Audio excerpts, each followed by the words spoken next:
Hey church, today's great verse reading comes to us from Galatians 5, verse 13. It says, "For you were called to freedom, brothers and sisters. Only do not use your freedom as an opportunity for the flesh, but through love serve one another."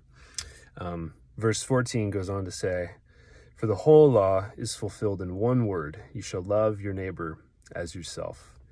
And Paul is writing this to the Galatians, contending with the circumcision group, which was a group of Gentiles who wanted to follow Jesus, but were believing that they needed to observe Torah fully in order to actually follow the Messiah, which Paul is saying, no.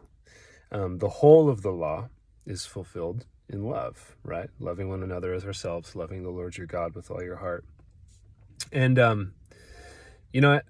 this passage makes me think of a question for myself, which would be like, why do I do what I do? So take tithing, for instance. If I'm tithing, why am I doing that? Am I doing it because it's like a ceiling I need to reach and say, look, God, I followed you today?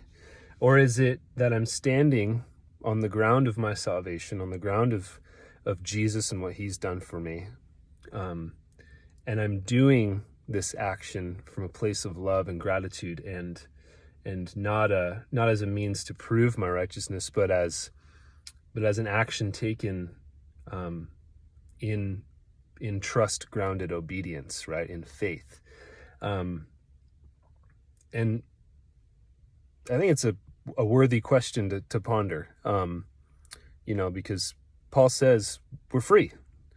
We can do whatever we want, but we're not given freedom to gratify our own selves. We're actually given freedom to give ourselves away, to give our love from Christ that we've inherited away into others, and specifically here to one another, to your neighbor.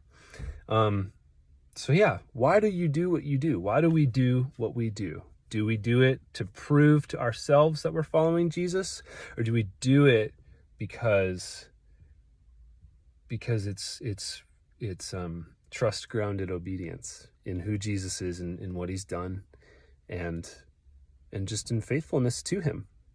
So that's what I'm pondering as I read this great verse, and I hope it's uplifting to you and encouraging, and that you have a wonderful day. I'll catch you later.